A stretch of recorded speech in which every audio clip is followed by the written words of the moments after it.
after you won it. It's a mentality when you step on that field. Everything you got, every single play, and let's find a way to get a win. Andy Reid and Patrick Mahomes really are chasing greatness.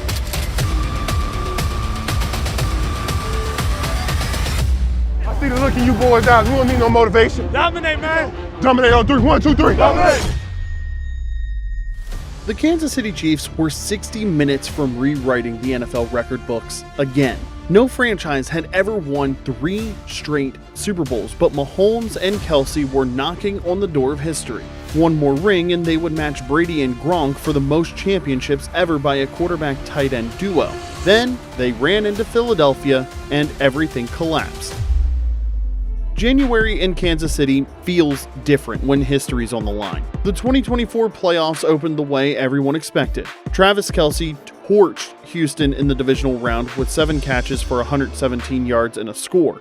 The defense sacked CJ Stroud 8 times, making the Texans look like they didn't belong, and Andy Reid notched career win number 300. It was vintage Chiefs football, the kind that's been breaking hearts in January for the better part of a decade, but there are 0 guarantees in postseason football, and when the Bills rolled into Arrowhead with a full head of steam, it felt like their year. They had beaten the Chiefs in the regular season, Josh Allen was locked in, and the momentum was Buffalo's. But we've seen that script before. Since taking over as Kansas City starter, Patrick Mahomes has been to 7 straight AFC Championship games and won 5 of them. So Buffalo's momentum was nothing compared to the train the Chiefs were riding.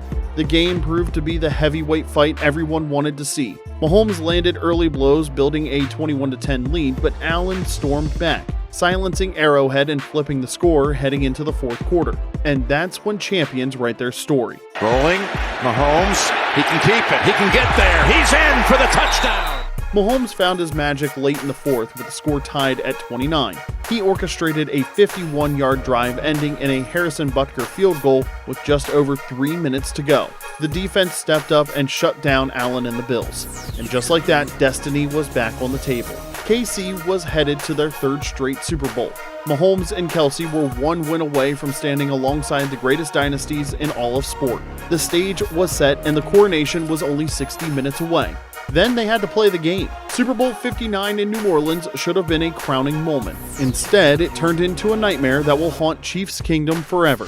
The Eagles didn't just beat Kansas City. They humiliated them. Everything fell apart for the Chiefs. The offensive line couldn't hold, the receivers vanished, and even Andy Reid had no answers against Vic Fangio's defense. By late in the 3rd quarter, it was 34-0 Philly. Patrick Mahomes had thrown a pick-6 to Cooper DeJean. Josh Sweat shredded the Chiefs' O-line like he was playing against a high school football team, and the Eagles' offense dominated by scoring on 7 of their 11 drives. As bad as it looked, the offensive line for the Kansas City Chiefs got destroyed. The final score of 40-22 looked a lot closer than the reality, which was nothing short of a systemic collapse. It stung even more because of who delivered it. 2 years earlier, Kansas City had broken Philly's heart in a thriller. The Eagles waited for revenge, and they got it in the most public way possible.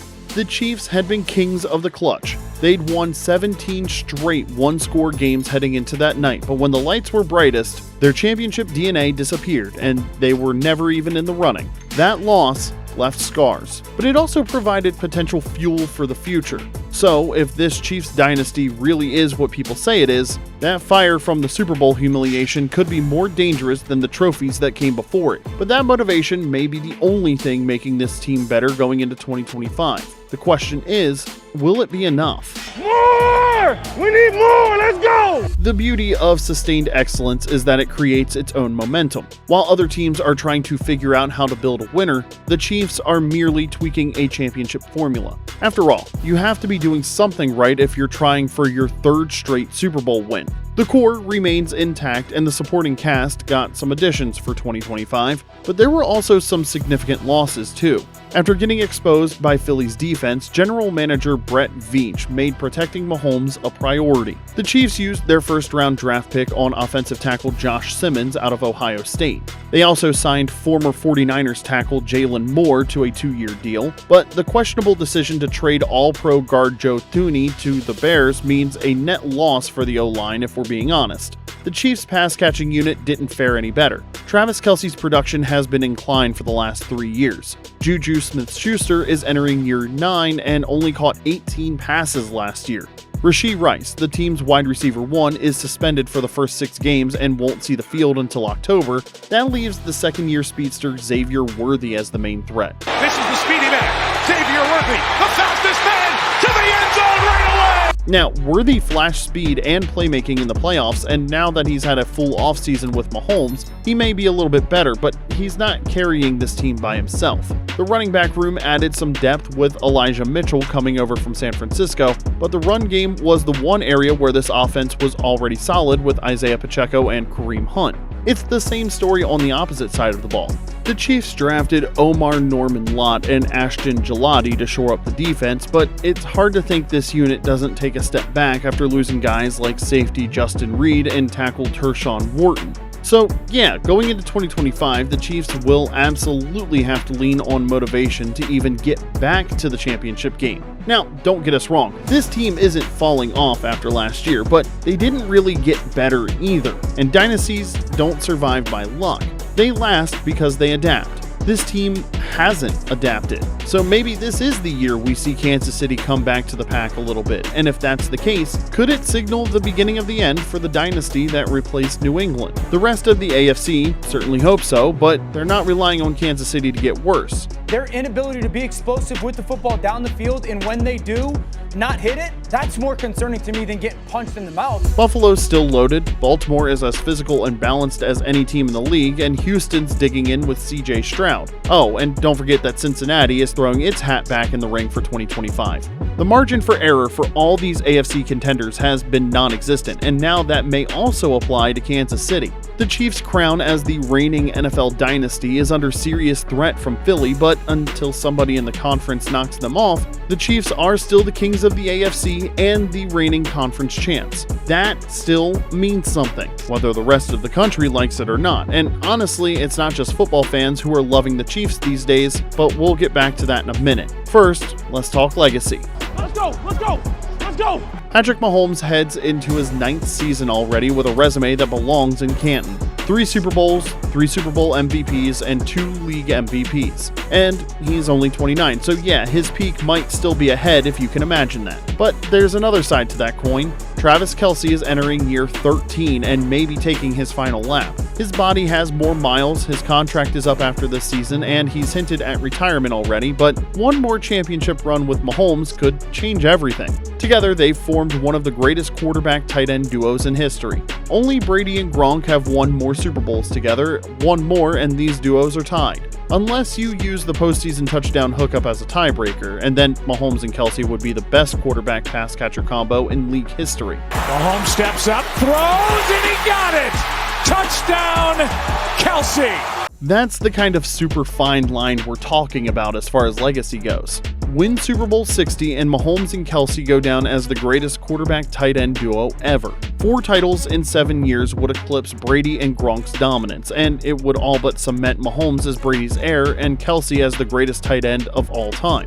It may also motivate Kelce to stick around and take a shot at number 5, but lose another one, or worse, not even get there, and history won't be as kind. 3 rings are incredible, but 4 puts you in a different category, and dynasties are remembered by their finishing touches. So, if they do win, does Kelce choose to go out on top, or does he stick around for another year? Because it does turn out this guy has a life away from football, one that might be really hard to keep putting off, and it wouldn't even mean giving up the spotlight, just one half of it. Love him or hate him, Kansas City isn't just a football team anymore, they're a cultural phenomenon. Patrick Mahomes is the face of the NFL, Travis Kelce has been the heartbeat of the dynasty, and when you add Taylor Swift to the mix, you've got something that's much bigger than sports. Kansas City welcomes you, Taylor.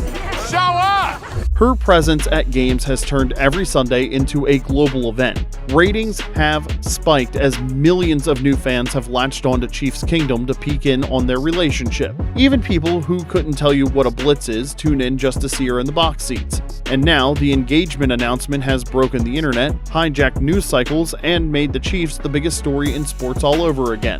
That's the circus. But here's the reality. Kelce is 35, coming off his first down year in ages and openly hinting this could be his last ride. Is it possible that the media storm could fuel him in 2025, or could it drown out his focus? Chiefs fans have embraced Taylor Swift. The league has milked the attention, but behind all the celebrity madness, the team itself was already must-watch TV. With Mahomes being a generational quarterback and Kelce all but reinventing the tight end position over the last decade and a half, together they've stacked championships and created moments that will live forever. Hey, let's get it today, 8-7. All day, baby. The Chiefs are bigger than football now. Every snap is news and every loss is a headline. That spotlight would crush most teams, but the Chiefs have proven they're built for it. And this season, they'll have to prove they can handle it all. The media storm, the wedding talk, and all the expectations. All while chasing redemption from a team that has no intention of giving up the title without a hell of a fight. And that's assuming Kansas City survives the gauntlet that the AFC has become. The 2025 NFL season is going to give us everything that makes sports addictive. Redemption storylines, legacy chases, and a battle royale of champs and contenders vying to rewrite the history books. The Chiefs have the stars, experience, and motivation, but there's no standing still in this league. You either get better and level up, or sink back into anonymity. For Kansas City to build on the legacy they've built, they'll need to bury the ghost of New Orleans and carry the weight of being America's team. Whether this is Travis Kelce's last ride or just another chapter in the dynasty, one thing is for certain.